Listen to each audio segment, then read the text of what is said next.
سلام بچه‌ها، خوش اومدید. اگه فصل اول سریال تهران رو دیدید و هنوز تو شوک اون پایان بودید، خبر خوب اینه که فصل دوم اومده تا حالتون رو بیشتر خراب کنه. امروز قراره کامل و بدون سانسور براتون تعریف کنم فصل دوم چی شد، از نجات خلبان گرفته تا انتقام خونین و اون پایان تلخ. همه چیز رو میگم. اگه اسپویل براتون مهمه همینجا ویدیو رو ببندید.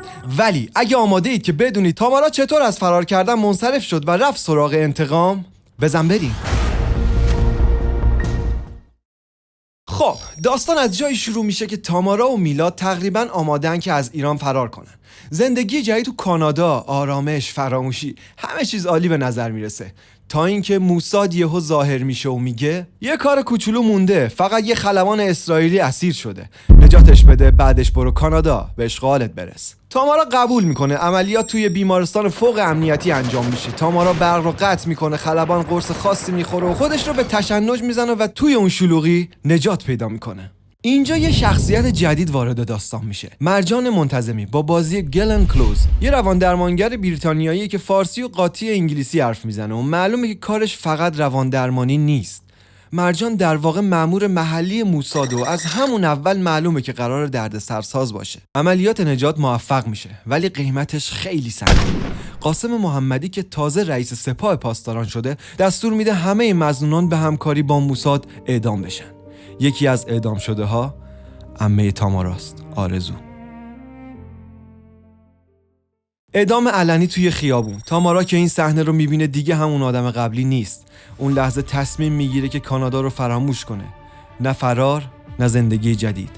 فقط و فقط انتقام. از اینجا به بعد هدفش مشخصه. قاسم محمدی باید بمیره. برای نزدیک شدن به محمدی تامارا میره سراغ نقطه ضعفش، پسرش پیمان. پیمان یه جوون ثروتمند، کمی یاغی و ناراضی از پدرشه. تامارا باهاش رفیق میشه، میره مهمونی‌های لاکچری، استخ پارتی و کم کم وارد دایره نزدیکانش میشه.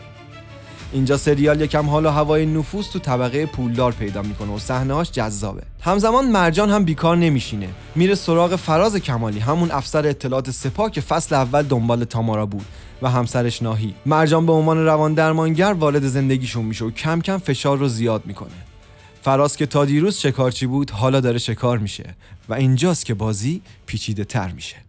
تامارا چند بار سعی میکنه محمدی رو بکشه، یه بار با سم، یه بار با تلفن انفجاری، ولی هر بار یه چیزی خراب میشه. انگار تقدیر نمیذاره کار تموم بشه.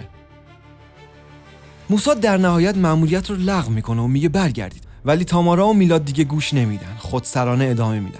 فرصت طلایی وقتی پیش میاد که محمدی میخواد با پسرش مسابقه ماشین بده. تامارا و میلاد کنترل یکی از ماشین ها رو هک میکنن، ولی یه اشتباه کوچیک پیش میاد. ماشین اشتباهی منفجر میشه و این بار پیمان میمیره، نه پدرش.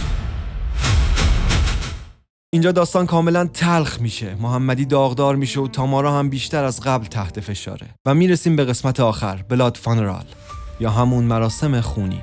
تو مراسم تدفین پیمان تامارا آخرین فرصتش رو پیدا میکنه. با کمک غیرمنتظره فراز که حالا دیگه حسابی درگیر شده موفق میشه محمدی رو بکشه.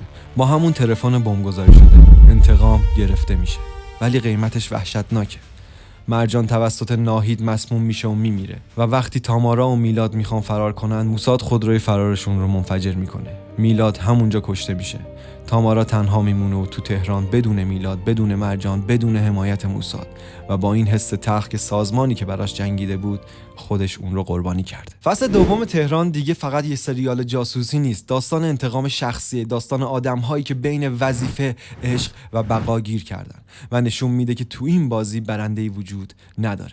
اگه فصل اول رو دوست داشتید، فصل دوم قطعاً تیره‌تر، تلخ‌تر و عمیق‌تره. گلن کلوز هم با حضورش سطح کار رو حسابی بالا برده. حالا نوبت شماست. نظرتون درباره این فصل چیه؟ فکر می‌کنید تامارا تو فصل سوم چطور از این وضعیت خارج میشه؟ تو کامنت ها بگید، خیلی دوست دارم بدونم چه فکری می‌کنید. اگه از ویدیو خوشتون اومد حتما لایکش کنید، کانال رو سابسکرایب کنید و زنگوله رو بزنید تا خلاصه فصل سوم هم از دست ندید. تا ویدیوی بعدی مراقب خودتون باشید. فعلا.